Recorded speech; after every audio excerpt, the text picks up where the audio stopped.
আজকে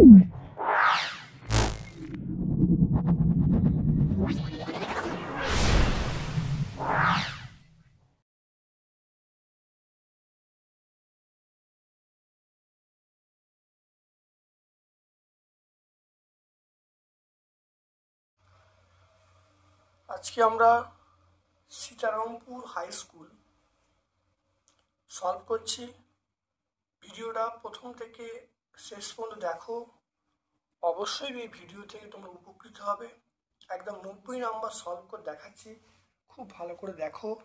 যদি ভালো লাগে একটা লাইক করবে, যারা চ্যানেলটাকে এখনো সাবস্ক্রাইব করোনি প্লিজ চ্যানেলটাকে সাবস্ক্রাইব করে দেবে এবং বেল বাটনে ক্লিক করে দেবে, যাতে ভিডিও আপলোড হওয়ার সঙ্গে সঙ্গে তোমাদের কাছে নোটিফিকেশান চলে যায়।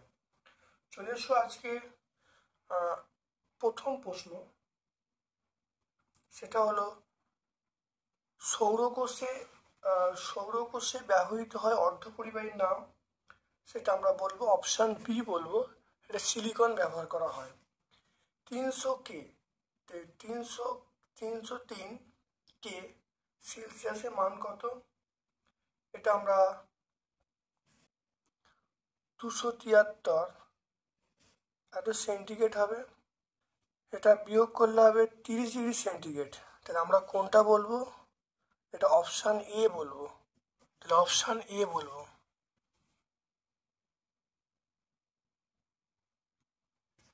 তারপর দেখো 1.2 গ্রাম কার্বনে উৎপন্ন CO2 এসটিপিটা আয়তন কত?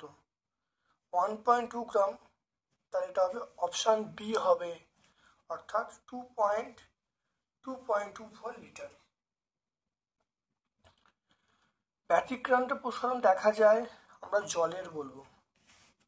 তারপর দেখো কোন আলোর তরঙ্গদৈর্ঘ্য কোন বর্ণের বেশি? আলোর তরঙ্গদৈর্ঘ্য কোন বর্ণের বেশি? আমরা বলবো লাল। লালের তরঙ্গদৈর্ঘ্য বেশি। কোনো উত্তল লেন্স থেকে 30 মিটার দূরে বস্তু আছে এবং লেন্স থেকে 30 মিটার দূরে সদ্মে প্রতিবিম্ব তৈরি হলো, ফোকাস দূরত্ব কী হবে? এটা আমরা কি বলবো? এটা ডি বলবো। ডি মানে 15 মিটার বলবো, 15 মিটার।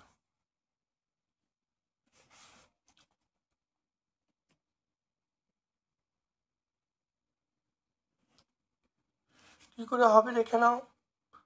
1/f সমান 1/v প্লাস 1/u। এটা করলে হবে 2/30। 2/30 মানে আমরা বলবো 15 সেন্টিমিটার। তাহলে 15 সেন্টিমিটার। তাহলে 30, তাহলে ভি এর মান 30, ইউ এর মান 30, তাহলে 2/30, 1/f সমান 2/30, f সমান 15 সেন্টিমিটার। তাহলে এটা করতে অপশান কি বলবো? অপশান ডি বলবো। তো তারপর দেখো তড়িৎ পরিবহনের জন্য দায়ী কে? দায়ী হলো মুক্ত ইলেকট্রন। মুক্ত ইলেকট্রন তড়িৎ পরিবহনের জন্য দায়ী।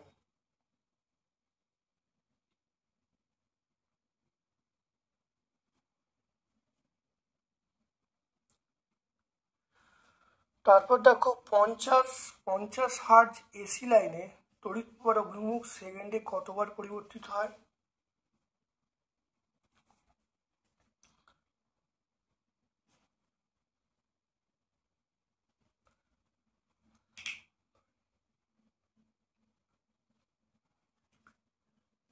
এটা আমরা বলবো 50 বার পরিবর্তিত হয়।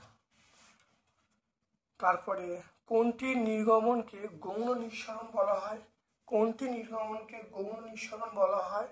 সেটা হলো গামা রশ্মি। সবচেয়ে তড়িৎ ধনাত্মক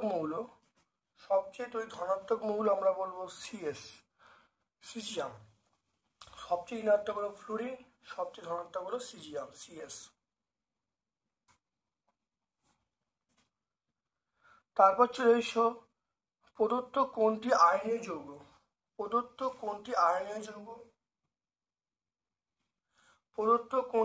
যৌগ? সেটা আমরা বলবো অপশন সি বলবো, MgCl2। এটা হলো আয়নীয় যৌগ। এটা হলো আয়নীয় হয়, সমযোজীয় হয়। মানে মনে রাখবে, এটা আয়নীয় সমযোজী দুটোই হয়, কিন্তু শুধুমাত্র মানে মনে রাখবে আয়নীয় যৌগ হলো MgCl2। রূপোর চামচে সোনার প্রলেপ দেওয়ার জন্য অ্যানোড হিসেবে আমরা কি ব্যবহার করি? রূপোর চামচে সোনার প্রলেপ দেওয়ার জন্য অ্যানোড হিসেবে আমরা ব্যবহার করি, তো সেটা AU দেবো। রূপোর চামচে সোনার প্রলেপ দেওয়ার জন্য অ্যানোড হিসাবে আমরা AU ব্যবহার করি। নেসলার বিকারকের সঙ্গে বিক্রিয়ায় বাদামি বর্ণ পদক্ষেপ করে, সেটা উৎপন্ন হয় যেটা নেসলার বিকারকের সঙ্গে বিক্রিয়া করে বাদামি বর্ণের অধক্ষেপ উৎপন্ন করে অ্যামোনিয়াম। হিস্ট্রি। জিঙ্ক ব্লেন্ড হলো জিঙ্কের আকরিক।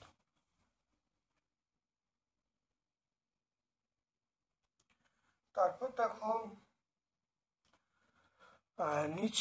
দেখে নাও নিচের কোনটি 2 কার্বনযুক্ত পরমাণুযুক্ত অ্যালকিল গ্রুপ? অ্যালকিল গ্রুপ হলো, আমরা অপশান ডি বলবো, সেটা হলো ইথাইল। এটা হলো ইথাইল। কয়লা ও ডিজেলের মধ্যে কোনটি তাপন মূল্য বেশি? এটা আমরা বলবো ডিজেল। কয়লা ও ডিজেলের মধ্যে তাপন মূল্য বেশি, আমরা বলবো ডিজেল। বায়ুমণ্ডলের যে স্তরটি রেডিও তরঙ্গ প্রতিফলিত করে সেটা হলো আয়নোস্ফিয়ার।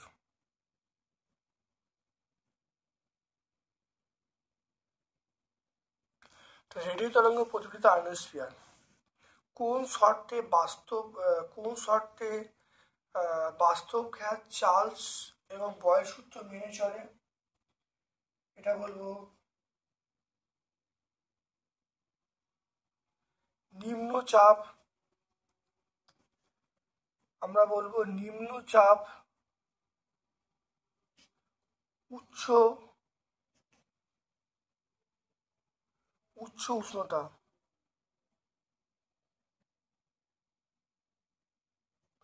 নিম্নচাপ উচ্চ উষ্ণতা। কেলভিনের স্কেলে বিশুদ্ধ জলের হিমাঙ্ক কত? কেলভিনের স্কেলে বিশুদ্ধ জলের হিমাঙ্ক আমরা বলবো 273 কেলভিন। তাহলে 273 কে। সত্য মিথ্যা নির্বাচন করতে হচ্ছে। স্থির উষ্ণতায় বাতাসে জলীয় বাষ্পের পরিমাণ বাড়লে বাতাসে ঘনত্ব হ্রাস পায়। দেখো সত্য মিথ্যা বলতে বলেছে স্থির উষ্ণতায় বাতাসে জলীয় বাষ্পের পরিমাণ বাড়লে বাতাসে ঘনত্ব হ্রাস পায়, এটা আমরা ঠিক বলবো। তারপর দেখো বিবর্ধক কাঁচ হিসেবে আমরা উত্তল লেন্স ব্যবহার করি। উত্তল লেন্স কোনো আলোক মাধ্যমের প্রতিসরাঙ্কের এককবিহীন। প্রতিসরাঙ্কের কোনো একক নেই, তাহলে আমরা বলবো এককবিহীন।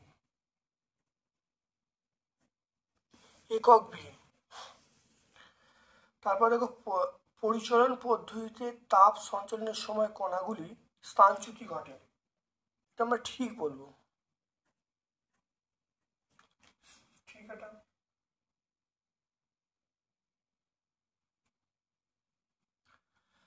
তারপর দেখো তরলের আপাত এবং প্রকৃত প্রসারণ গুণাঙ্কের মধ্যে কোনটি নিজস্ব ধর্ম? এটা আমরা বলবো প্রকৃত প্রসারণ গুণাঙ্ক। প্রকৃত প্রসারণ গুণাঙ্ক হলো নিজস্ব ধর্ম প্রকাশ করে।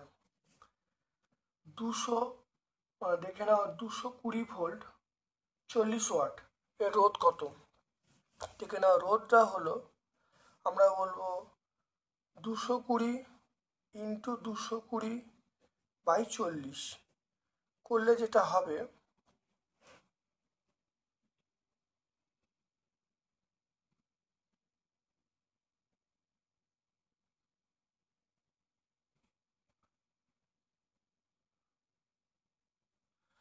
এটা করলে হবে 1210 ওহম। তাহলে কত হবে? 1210 ওহম। ট্রেন চালাতে, তারপর দেখে নাও ট্রেন চালাতে এসি না ডিসি কোনটা বেশি কার্যকর? অবশ্যই এসি কার্যকর। এমন একটি যন্ত্রের নাম লেখো যেখানে তড়িৎ শক্তি যান্ত্রিক শক্তি রূপান্তরিত হয়। তড়িৎ শক্তি যান্ত্রিক রূপান্তরিত হয়, এটা আমরা বলবো ইলেকট্রিক মোটর। আমরা বলবো ইলেকট্রিক মোটর, ইলেকট্রিক মোটর, তড়িৎ শক্তি যান্ত্রিক রূপান্তরিত ইলেকট্রিক মোটর। ইউরেনিয়াম খনিতে কোন নিষ্ক্রিয় গ্যাস পাওয়া যায়? ইউরেনিয়াম খনিতে নিষ্ক্রিয় গ্যাস পাওয়া যায়, তার নাম হলো রেডন। ইউরেনিয়াম খনিতে পাওয়া যায় রেডন। তারপর চলে এসে ছকটা, নোবেল গ্যাস। নোবেল গ্যাস, আমরা নোবেল গ্যাস দেখে নাও। নোবেল গ্যাস আমরা বলবো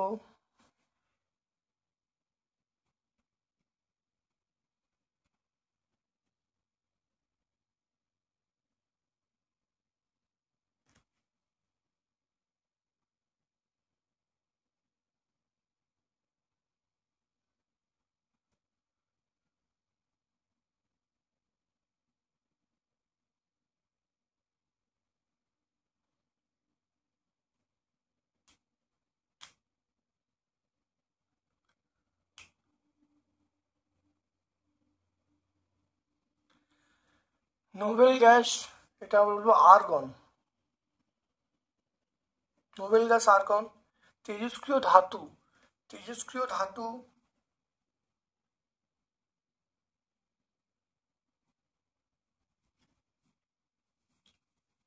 তেজস্ক্রিয় ধাতু আমরা বলবো ফ্রান্সিয়াম। তেজস্ক্রিয় ধাতু ফ্রান্সিয়াম। ক্রায়োলাইট, ক্রায়োলাইট আমরা বলবো Na3AlF6, Na3AlF6, এটা বলবো ক্রায়োলাইট। তারপর দেখো কলঙ্কিনী ইস্পাত, এটা ক্রোমিয়াম, সিআর বলবো।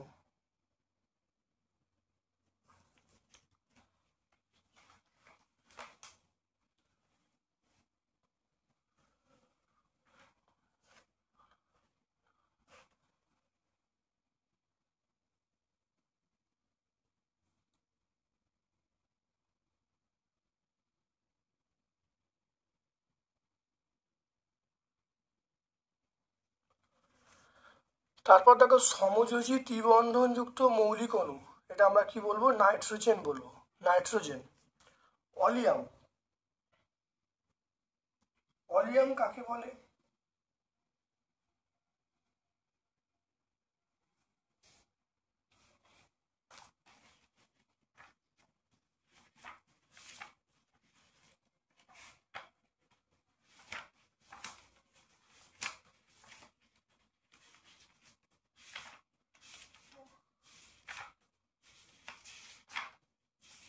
নাও SO3 কে ঠান্ডা করে কোক খণ্ড ভর্তি শোষক স্তম্ভে 98% H2SO4 দ্বারা শোষণ করলে অলিয়াম উৎপন্ন হয়।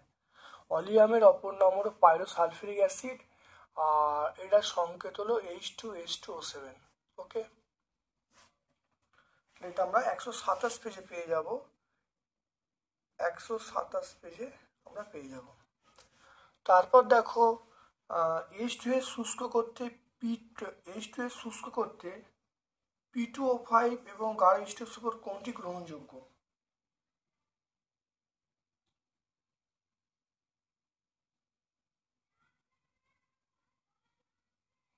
এটা হলো গাঢ় H2SO4। আমরা কোনটা বেশি ব্যবহার করব? গাঢ় H2SO4। তারপর দেখো নেজলার বিকারকের সংকেত কি? নেজলার বিকারকের সংকেত হলো K2HgI4, K2HgI4, খুব ভালো করে মনে রাখবে কিন্তু। তারপরে ফেরিক ক্লোরাইডের জলীয় দ্রবণে অ্যামোনিয়া যোগ করলে পদক্ষেপটার সংকেত কি? এটা হলো FeOH3, FeOH3, মানে ফেরিক ক্লোরাইডের জলীয় দ্রবণে অ্যামোনিয়াম যোগ করলে যে পদক্ষেপ পরে সংকেত হলো FeOH3। তীব্র তড়িৎ ধনাত্মক ধাতুগুলিকে ড্যাশ পদ্ধতিতে নিষ্কাশন করা হয়? এটা হলো তড়িৎ বিশ্লেষণ, এটা আমরা বলবো তড়িৎ বিশ্লেষণ।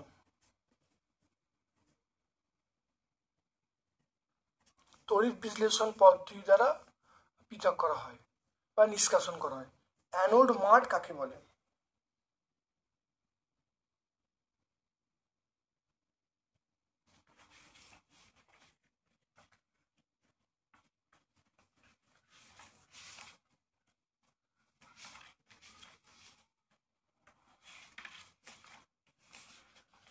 খুব ভালো করে দেখে নাও অ্যানোড মাঠ কাকে বলে। দেখে নাও তামার তড়িৎ পরিশোধনে অ্যানোডে উপস্থিত অশুদ্ধিগুলি যেমন ইউ এজিপিটি অ্যানোডের নিচে কাদার মতো অবস্থান করে। এটা কি আমরা বলবো? অ্যানোড মাঠ বলবো।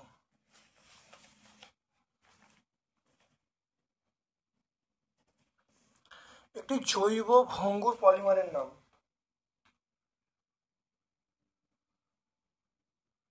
এটা আমরা বলবো শর্করা, প্রোটিন। জৈব ভঙ্গুর আমরা বলবো শর্করা বলবো, প্রোটিন বলবো। জৈব ভঙ্গুর আমরা বলবো শর্করা, প্রোটিন। তারপর চলে এসো মার্স গ্যাসের মূল উপাদান। মার্স গ্যাসের মূল উপাদান আমরা বলবো মিথেন, CH4। সত্য মিথ্যা বলতে বলছে বা ঠিক ভুল বলতে বলছে। হাইড গ্যাস বলা হয় ইথিলিনকে।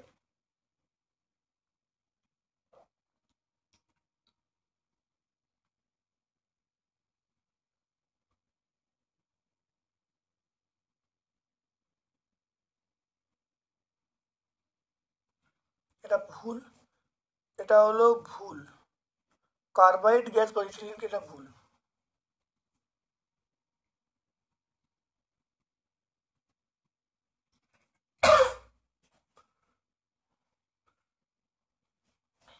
তারপর দেখো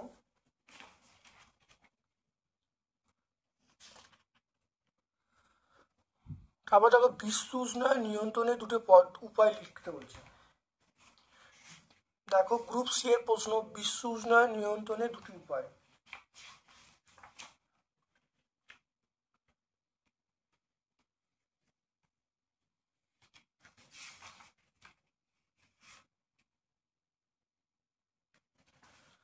দেখো বিশ্ব উষ্ণায়ন নিয়ন্ত্রণে 1 নম্বর আমরা বলবো যে জীবাশ্ম জ্বালানি ব্যবহারে ধীরে ধীরে কমিয়ে বিকল্প বা পুনর্নবীকরণযোগ্য শক্তির ব্যবহার বাড়াতে হবে।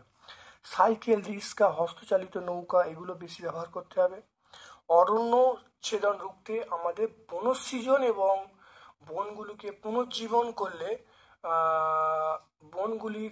পুনর্জীবন করলে অধিক পরিমাণে CO2 শোষিত হবে এবং পরিবেশে CO2 পরিমাণ কমবে। আর CFC ব্যবহার যত সম্ভব কমাতে হবে। এই 3টে পয়েন্ট আমরা বলবো।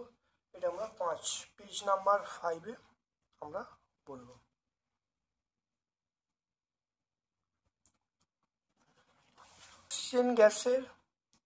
অক্সিজেন গ্যাসের 70 ডিগ্রি সেন্টিগ্রেড তাপমাত্রায় 32 অ্যাটমসফিয়ার চাপে 440 ml আয়তন অধিকার করে। গ্যাসটির মোলার ভর নির্ণয় করতে বলছে। দেখে নাও, টি মানে 273 + 70 কেলভিন সমান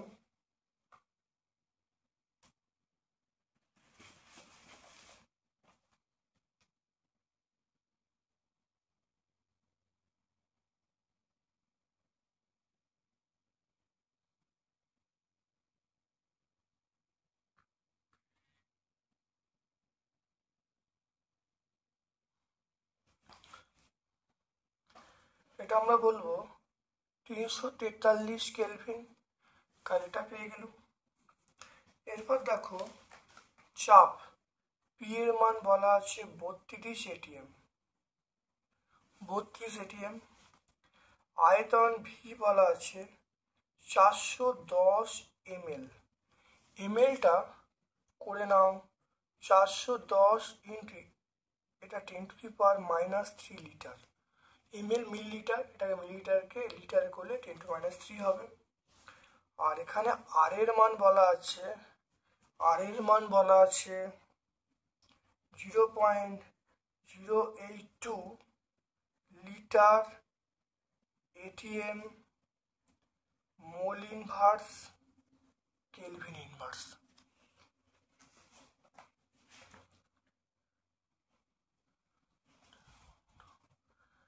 আমরা জানি PV equal to nRT, PV equal to nRT. এখানটা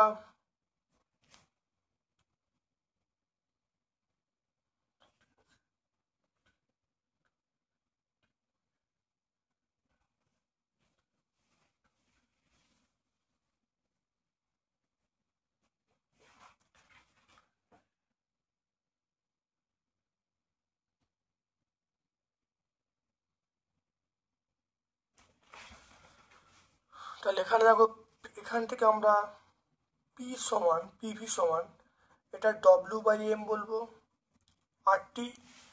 তাহলে এখান থেকে আমরা বলবো ডব্লিউ সমান পিভি, এটা হলো PV into M by RT. এখান থেকে দেখো ডব্লিউর মানটা বার করছি, ডব্লিউ সমান দেখো ক্রস মাল্টিপ্লিকেশন করলাম পিভি ডব্লিউ বাই আরটি। এবার দেখো মানগুলো বসাচ্ছি। পি এর মান দেখো 32, ভি এর মান 440 ইন্টু 10⁻³ আচ্ছা, এখানে এম মানে অক্সিজেনের এম মানে আমরা বলবো 32 গ্রাম। অক্সিজেন এম মানে আমরা বলবো 32 গ্রাম বলবো, এমটা 32 বসাবো। বাই আর এর মান আমরা বলবো 0.082 ইন্টু আমরা তাপমাত্রা বলবো, তাপমাত্রা কত 343। প্রত্যেকের মানগুলো আমি বসিয়ে দিলাম, বসিয়ে দিয়ে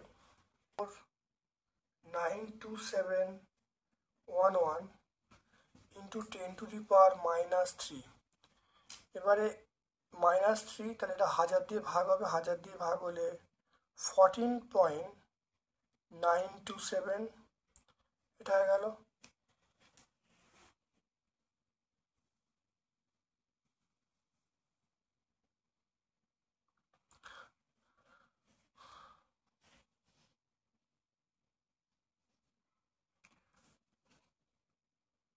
তাহলে গ্যাসটির মোলার ভর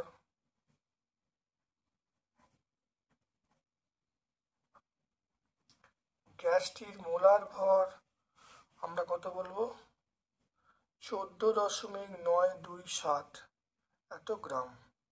গ্যাসটির মোলার ভর বলে দেবো 14.927 গ্রাম।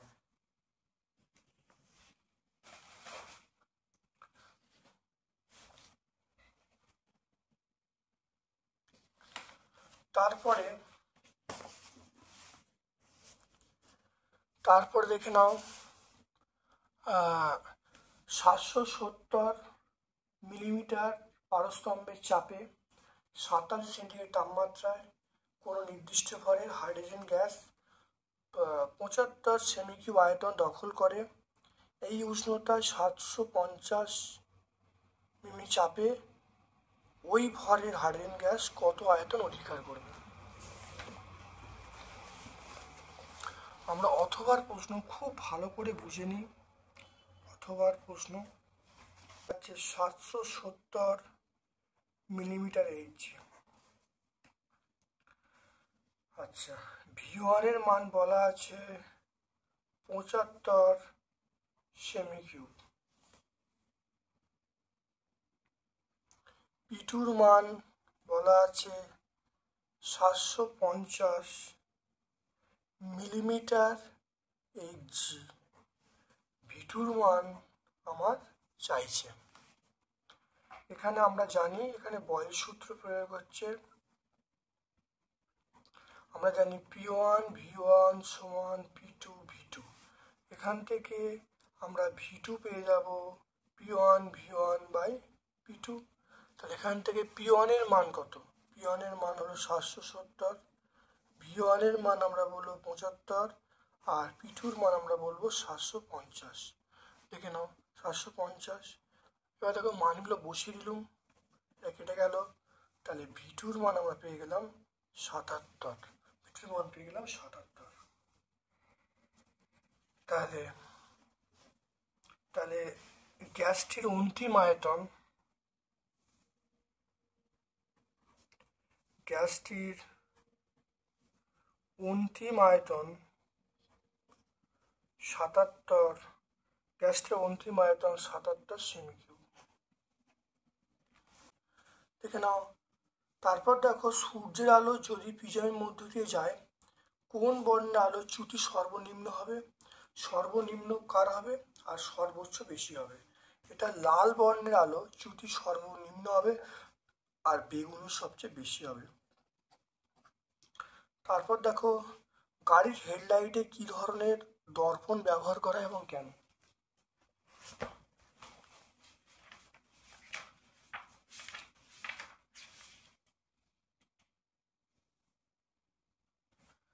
দেখে নাও। টর্চ, সার্চ লাইট, গাড়ির হেডলাইটে পালিশ করা ধাতব, এখানে ধাতব অবতল দর্পণ ব্যবহার করা হয়, মানে অবতল তল ব্যবহার করা হয় যা অবতল দর্পণের মতো কাজ করে। এইসব লাইটের বাতি দর্পণের ফোকাসে রাখা হয়। বাতি থেকে নির্গত আলোকরশ্মি অবতল প্রতিফলকে প্রতিফলিত সমান্তরাল রশ্মিগুচ্ছে পরিণত হয়। এই জন্য অনেক দূর থেকে দেখা যায়, গাড়ি চালাতে কোনো অসুবিধা হয় না। এটা আমরা 41 পেজে পাবো।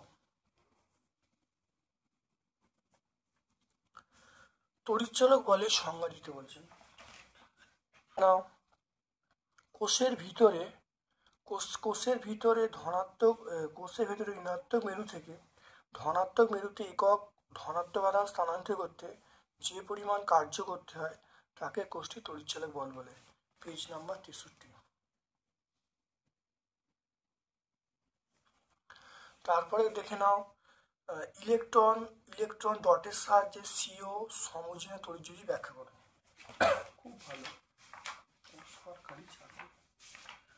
CaO, এটা পাবো একটা তড়িৎযোজী যৌগ। দেখে নাও, এই গঠনটা ব্যাখ্যা করতে হবে, করলে পেয়ে যাবে। এটা তোমরা পাবে 106 পেজে। এটা ক্যালসিয়াম অক্সাইড।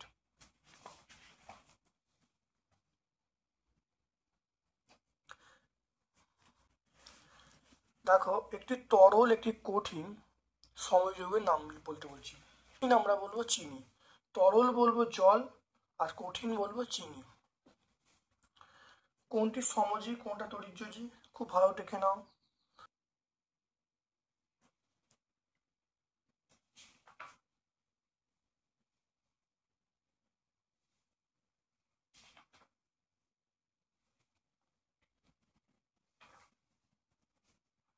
সমযোজী আমরা HCl বলবো। তাহলে সমযোজী জল বলবো, HCl বলবো, এটা হলো সমযোজী। আর বাকি যে KCl এবং Cl2, এই দুটো হলো তড়িৎযোজী। KCl এবং Cl2 এগুলো কিন্তু তড়িৎযোজী। দেখো, অম্লরাজ কাকে বলে ব্যবহার। অম্লরাজ দেখে নাও। এক আয়তন গাঢ় HNO3, 3 আয়তন গাঢ় HCl মিশ্রণকে আমরা অম্লরাজ বলবো। দেখানো বিক্রিয়া যেটা হবে, এটা অম্লরাজ। এটা হলো, এর ব্যবহার হলো সোনা, প্ল্যাটিনাম, বিভিন্ন বড় ধাতুকে দ্রবীভূত করতে ব্যবহার করা হয়। অম্লরাজ কাকে বলা হলো, ব্যবহার হলো সোনা, প্ল্যাটিনাম, বিভিন্ন মূল্যবান ধাতুকে দ্রবীভূত করতে এটা আমরা ব্যবহার করি।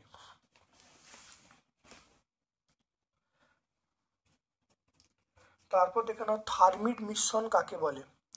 থার্মিট মিশ্রণ কাকে বলে? থার্মিট মিশ্রণ বলতে দেখো, 3 আয়তন Fe2O3, 1 আয়তন Al এর মিশ্রণকে থার্মিট মিশ্রণ বা থার্মিট মিক্সচার বলে। এটা পেজ নাম্বার 133-এ পাবে।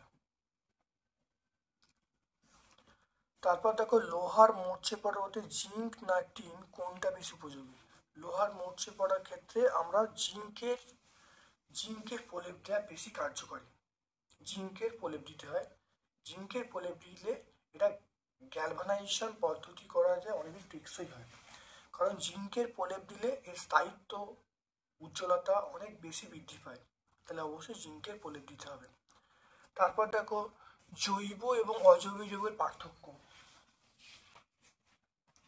এটা আমরা পেজ নাম্বার দেখো 137-এ পেয়ে যাবো। অনেকগুলো পার্থক্য আছে, আমরা যে কোনো এর মধ্যে দুটো বলে দেবো। 137, ক্যাটিনেশন ধর্ম কাকে বলে? ধর্মের জন্য কার্বন পরমাণুগুলি, যে ধর্মের জন্য কার্বন পরমাণুগুলি সমযোজী এক বন্ধন দ্বিবন্ধন ত্রিবন্ধন দ্বারা যুক্ত হয়ে সুস্থিত কার্বন শৃঙ্খল গঠন করে তাকে ক্যাটিনেশন বলবো। তুমি করে নিয়ে যাচ্ছ, তাই ক্যাটিনেশন বলবো। এটা আমরা বলবো পেজ নাম্বার 138।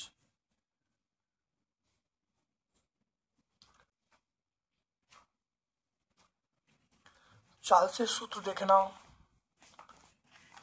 চাপ স্থির থাকলে নির্দিষ্ট ভরের কোনো গ্যাসের প্রতি 1 ডিগ্রি সেন্টিগ্রেড উষ্ণতা বৃদ্ধি বা হ্রাসের জন্য ওই গ্যাসের 0 ডিগ্রি সেন্টিগ্রেড তাপমাত্রায় যা আয়তন তা 1/273 অংশ হারে বৃদ্ধি বা হ্রাস পায়। এটা সূত্র।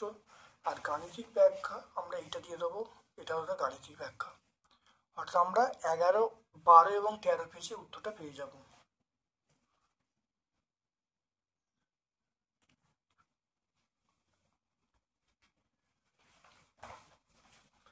তারপর দেখে নাও, ম্যাগনেসিয়ামকে অক্সিজেনে পোড়ালে কত গ্রাম ম্যাগনেসিয়াম অক্সাইড উৎপন্ন হবে?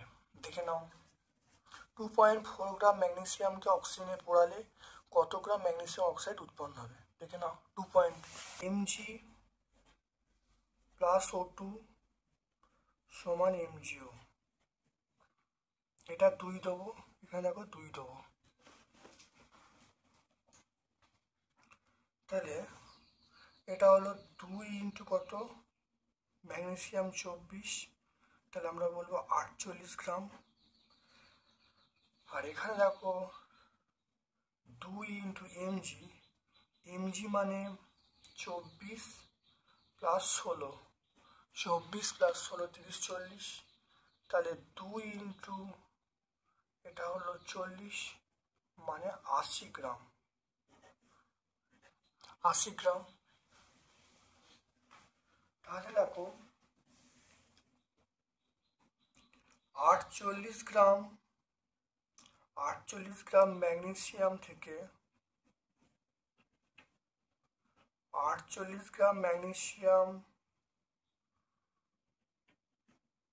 থেকে ম্যাগনেসিয়াম mgO পাওয়া যাবে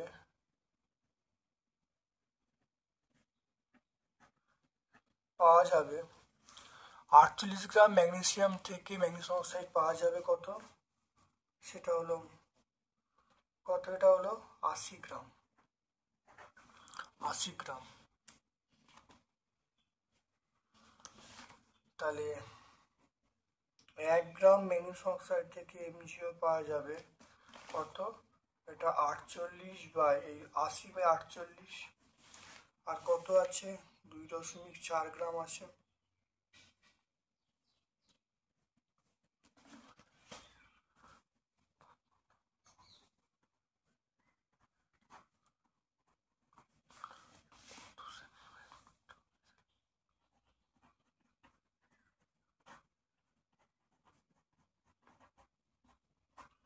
এটা হলো 2, এটা কাটলে 4, তাহলে কত হবে 4 গ্রাম।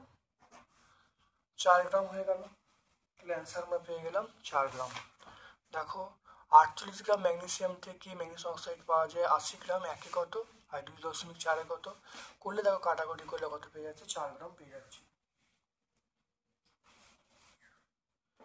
এই অঙ্কটা দেখে নাও, বাণিজ্যিক জিঙ্কে 35% অশুদ্ধি আছে, এরূপ 50 গ্রাম জিঙ্ককে অতিরিক্ত লৌহ স্টেসফোরের সঙ্গে বিক্রিয়া ঘটালে কি পরিমাণ হাইড্রোজেন উৎপন্ন হবে? এটা আমরা পুরো একই অঙ্ক আমরা পেয়ে যাব, দেখে নাও। এটা আমরা এই 34 অঙ্কটা দেখো পুরো সেম টু সেম অঙ্ক আছে, খুব ইম্পর্টেন্ট অঙ্ক, খুব ভালো করে দেখে নাও কীরকমভাবে হচ্ছে। তাহলে বিশুদ্ধ জিঙ্কের পরিমাণ 100 মাইনাস 35, তাহলে 65, তাহলে 100 গ্রাম অবিশুদ্ধ জিঙ্কের নমুনার মধ্যে জিঙ্কের পরিমাণ 65, একে কথা 50 কথা বার করলাম। জিঙ্কের সমীকরণটা লেখা হলো 65 গ্রাম জিঙ্কের মধ্যে হারিন উৎপন্ন হয় 2 গ্রাম, একে কত, আর যেটা বার করেছি করলে উত্তর পেয়ে যাব। তো এটা আমরা পেয়ে যাব 89 পেজ, 6 আমরা 89 পেজে বলবো।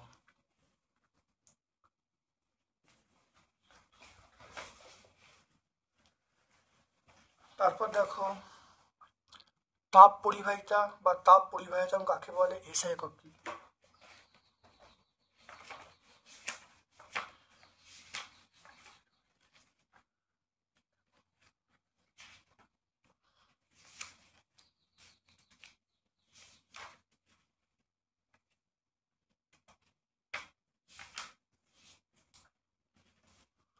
তাপ পরিবাহিতাঙ্ক দেখে নাও, কোনো পদার্থের একক বেদ একক প্রস্থ ক্ষেত্রফলযুক্ত একটি পাত্রের 2 বিপরীত পৃষ্ঠের তাপমাত্রার পার্থক্য একক হলে স্থিতাবস্থায় এক পৃষ্ঠ থেকে অপর পৃষ্ঠে লম্বভাবে যে পরিমাণ তাপ পরিবাহিত হয় তাকে আমরা বলবো তাপ পরিবাহিতাঙ্ক বলবো। একক দেখো এসআই পদ একক হলো watt, metre inverse, kelvin inverse. তাহলে এটা আমরা কত পেজে পাবো? এটা পেজ নাম্বার আমরা 33-এ পাবো।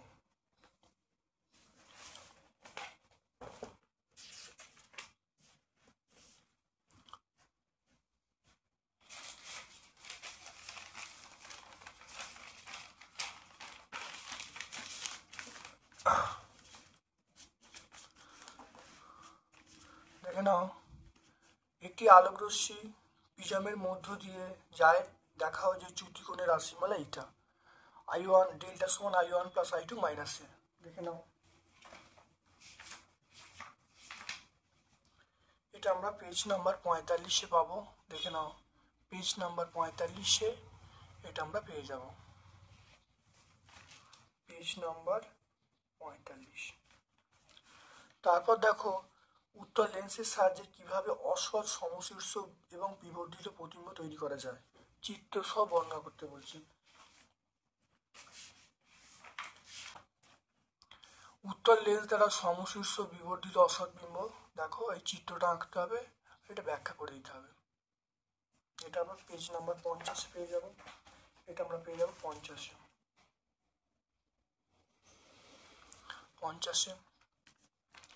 তারপর দেখো দীর্ঘদৃষ্টি কি, কোন ধরনের লেন্স ব্যবহার করে এই ত্রুটি প্রতিকার হয়। দেখে নাও, এটা আমরা 54 পেজে, পেজ নাম্বার 54 দেখো দৃঢ়দৃষ্টি পেয়ে যাব। দৃঢ়দৃষ্টি দেখো পেয়ে যাবো পেজ নাম্বার 54। দেখো দৃঢ়দৃষ্টি মানে দূরের কোনো জিনিসকে পরিষ্কার দেখতে পায়, কাছের জিনিসকে দেখতে পায় না, এটাকে বলা হয় দৃঢ়দৃষ্টি। মানে চোখের সমস্যাকে বলবো দৃঢ়দৃষ্টি। প্রতিকার করার জন্য উত্তল লেন্সযুক্ত চশমা ব্যবহার করতে হবে। এটা আমরা 54 পেজে পাবো, এটা পাবো 54 পেজে। তারপর দেখো তড়িৎ প্রবাহের তাপীয় প্রভাব সংক্রান্ত জুলের সূত্রগুলো বলতে বলছে।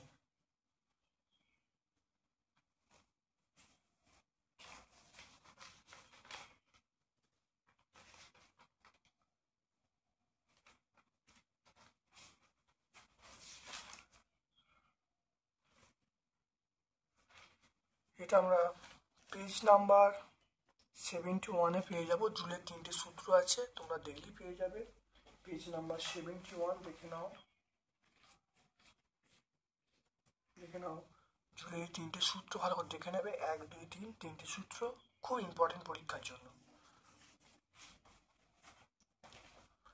তারপর দেখো 1 ওহম 2 ওহম 3 ওহম রোধ তিনটিকে শ্রেণী সমবায় যুক্ত করা হলো, যুক্ত করে দু প্রান্তে 12 ভোল্ট বিভব প্রয়োগ করা হয়েছে। তারপর প্রতিটি রোধের মধ্য দিয়ে প্রবাহ মাত্রা এবং প্রান্তে বিভব নির্ণয় করতে বলছে।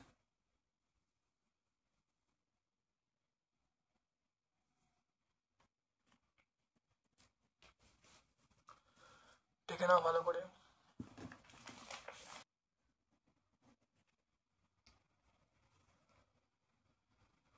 তাহলে আমরা কি বলবো, আর এর সমান R1 plus R2 plus R3,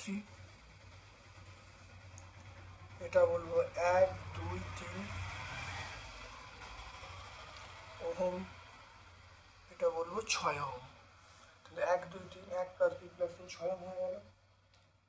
এবার দেখো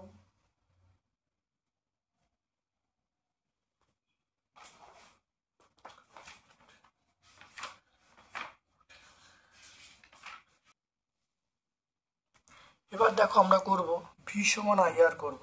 ভি সমান আইআর করলে এখানে দেখে নাও বলা আছে 12 ভোল্ট দু প্রান্তে বিভব প্রয়োগ করছি 12, এটা আই। আর আর আর মানে আর এসটা, তাহলে কত হবে 6 হবে। তাহলে আয়ের মানটা পেয়ে গেলাম 12/6, 12/6 মানে 2, অর্থাৎ প্রবাহ মাত্রা কত? প্রবাহ মাত্রা হলো 2 অ্যাম্পিয়ার। তো এটা অ্যান্সার পেয়ে গেলাম 2 অ্যাম্পিয়ার। এরপর দেখো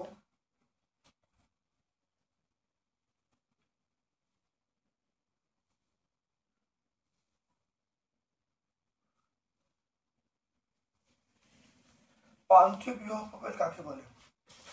এখানে বলা আছে প্রান্তীয় বিভব প্রভেদ, প্রতিটির মধ্যে প্রান্তীয় বিভব প্রভেদ কত হবে?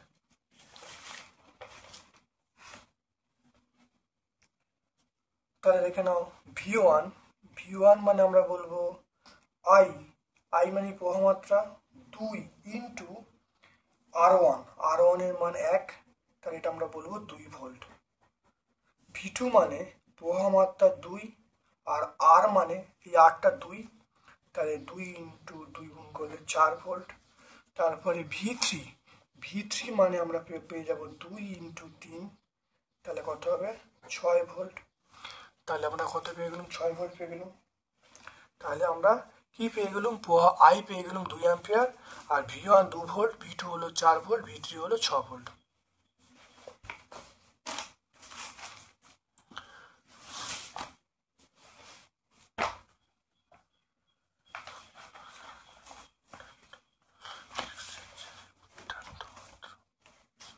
দেখে নাও, তারপরে দেখে নাও খুব ইম্পর্টেন্ট অঙ্ক, এই বিওটির অঙ্ক। খুব ভালো করে দেখে নাও বিওটির অঙ্ক কীভাবে করবো। একটি বাড়িতে 10টি 40 ওয়াট, 5টি 80 ওয়াট পাখা, একটি 80 ওয়াট টিভি আছে, 6 ঘন্টা করে চলছে। 30 দিনে কত শক্তি খরচ হবে বিওটিতে বার করতে বলছে।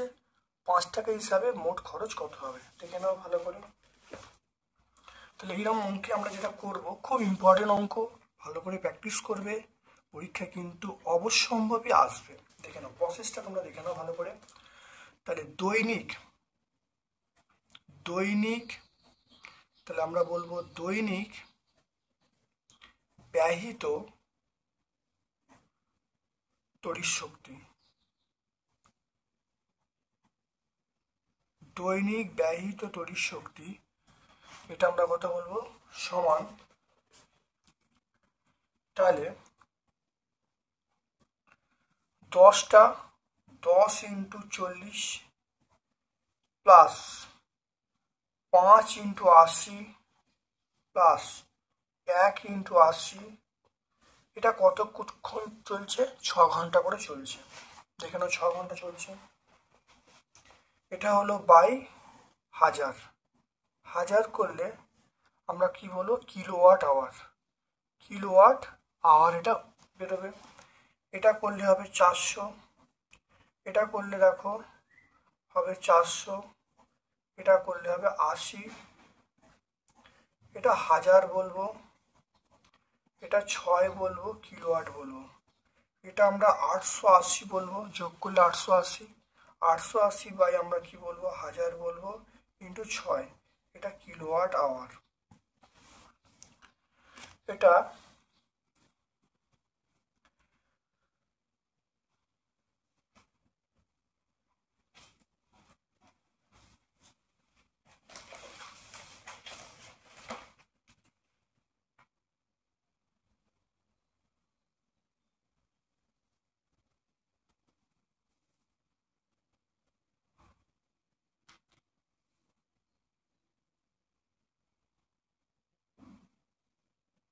এটা গুণ করলে কত হবে? এটা হবে 528 বাই 100, এটা হলো কিলোওয়াট আওয়ার। এবার 30 দিনে দেখে নাও, 30 দিনে ব্যয়িত তড়িৎ শক্তি, 30 দিনে ব্যয়িত তড়িৎ শক্তি, 30 দিনে ব্যয়িত শক্তি কত বলবো? 528 বাই 100 ইন্টু 30, শূন্য শূন্য কেটে গেল।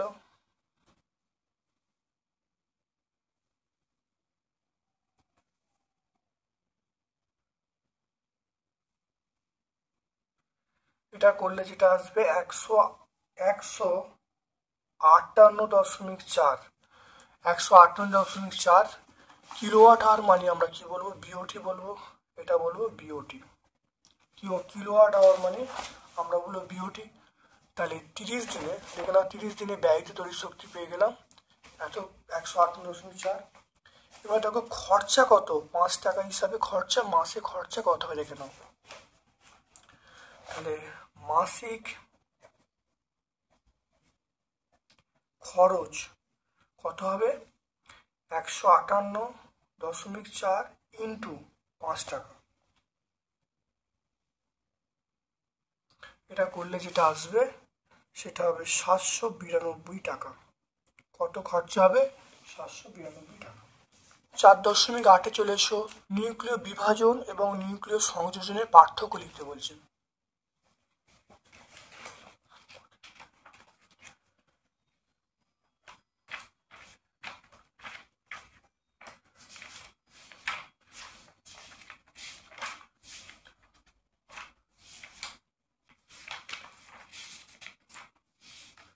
নিউক্লিয় সংযোজন, নিউক্লিয় বিভাজন পার্থক্য দেখে নাও।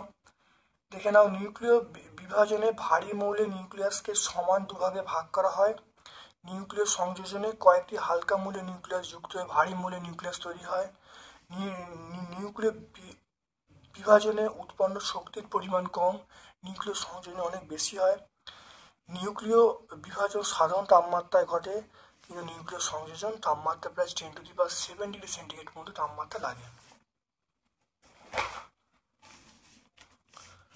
এটা আমরা পেয়ে যাব সহায়িকায় 227 পেজে পেয়ে যাব। তারপরে একটা অথবার প্রশ্ন আছে, আলফা বিটা গামা রশ্মির তুলনা করতে বলছে।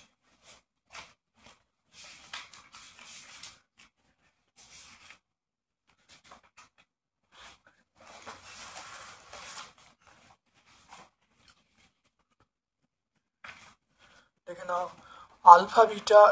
আলফা বিটা গামা রশ্মির যে তুলনা, খুব ভালো করে দেখে নাও। এখান থেকে কয়েকটা পয়েন্ট তোমরা লিখে দেবে, পেজ নাম্বার 90 টেক্সট বই তোমরা পেয়ে যাবে আলফা বিটা গামা রশ্মির ধর্মের তুলনা। এটা আমরা পেয়ে যাব পেজ নাম্বার 90।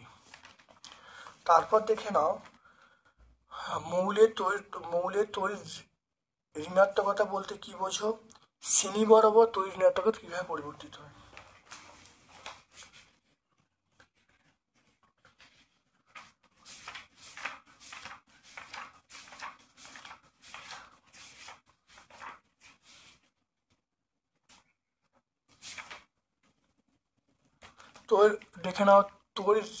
দেখে নাও অন্য কোনো মৌলে পরমাণুর সঙ্গে সমজীব বন্ধনে আবদ্ধ থাকা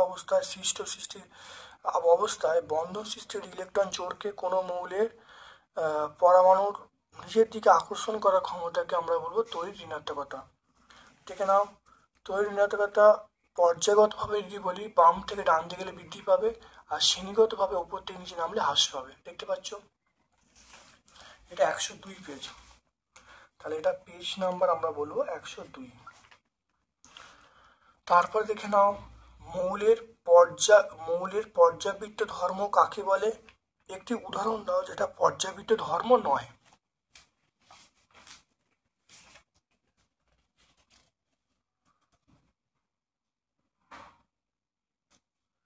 দেখে নাও পর্যায় সারণীতে, এটা 101 দেখে নাও পর্যায় সারণীতে কোনো মৌলের বাম থেকে ডান দিকে গেলে বা শ্রেণী বরাবর উপর থেকে নিচে নামলে মৌলগুলোর ধর্মের প্রতিনিয়ত পরিবর্তন ঘটে, যেমন পরমাণুর আকার, মৌলের ধাতু পদার্থ ধর্মের চরিত্র, আয়নাইজেশন শক্তি, তড়িৎ ঋণাত্মকতা, তারপরে জারণ বিজারণ ধর্ম। এইগুলিকে আমরা বলবো পর্যায়গত ধর্ম। কিন্তু যেটা দেখা যায় না সেটা হলো বর্ণ, গন্ধ, চৌম্বক ধর্ম। তাহলে এই প্রশ্নের উত্তর সবটা হয়ে গেল। তাহলে 101 পেজে আমরা সবটা পেয়ে গেলাম। তাহলে সংজ্ঞাটা প্রথম হলো, তারপর উদাহরণগুলো হলো যেমন মৌলের বর্ণ, মৌলের ধর্ম, মৌলের বর্ণ। তারপরে দেখো এখানে উদাহরণগুলো কি কি হলো দেখে নাও, যেমন মৌলের বর্ণ, গন্ধ, চৌম্বক ধর্ম, দাব্যতা এগুলো পর্যায়গত ধর্ম নয়। নাও, লোহার চামচের উপর নিকেলের প্রলেপ দিতে হলে তড়িৎ বিশ্লেষক হিসাবে ক্যাথোড অ্যানোড হিসাবে কি কি ব্যবহার করবে দেখে নাও। তো সেটা ক্যাথোড, অর্থাৎ আমরা দিচ্ছি অর্থাৎ লোহার ওপরে, তাই লোহাটা ক্যাথোড হবে, নিকেলের বিশুদ্ধ নিকেলটা অ্যানোড হবে, আর আমরা নিকেল সালফেট এবং সামান্য বোরিক অ্যাসিড যে দ্রবণ নেবো সেটা হলো তড়িৎ বিশ্লেষক হিসাবে ব্যবহার করব। এটা আমরা পেজ নাম্বার 112, পেজ নাম্বার 112, এটা ভট্টাচার্য ব্রাদার্সের যে বই আছে, বি মানে ভট্টাচার্য ব্রাদার্সের বইয়ে তোমরা পাবে। তারপর দেখো হেবার পদ্ধতি, হেবার পদ্ধতি এটা ব্যাখ্যা করতে বলছি।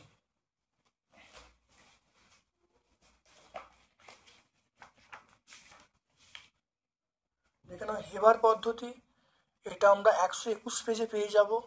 121 পেজে দেখো পেয়ে যাবো হেবার পদ্ধতি, খুব ভালো করে লিখে দেবে, এটা হেবার পদ্ধতি, এটা 121 পেজে। তারপর দেখো মিথেনের প্রতিস্থাপন বিক্রিয়া, দেখো মিথেনের প্রতিস্থাপন বিক্রিয়া দেখে নাও।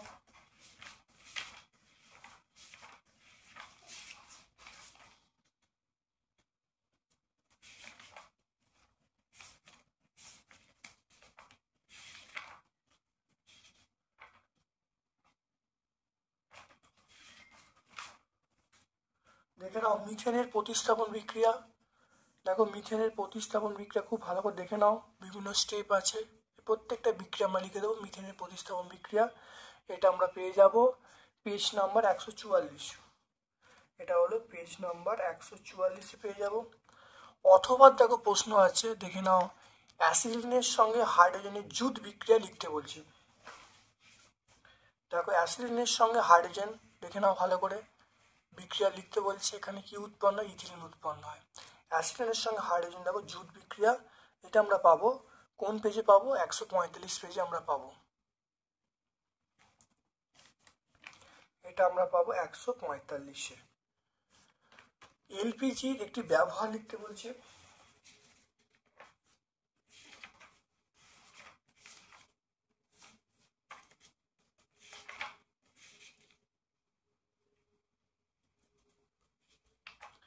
এলপিজির ব্যবহার দেখো রান্নার কাজে জ্বালানি হিসাবে আমরা ব্যবহার করি, রান্নার কাজে ব্যবহার করি, জ্বালানি হিসাবে ব্যবহার করি এলপিজি।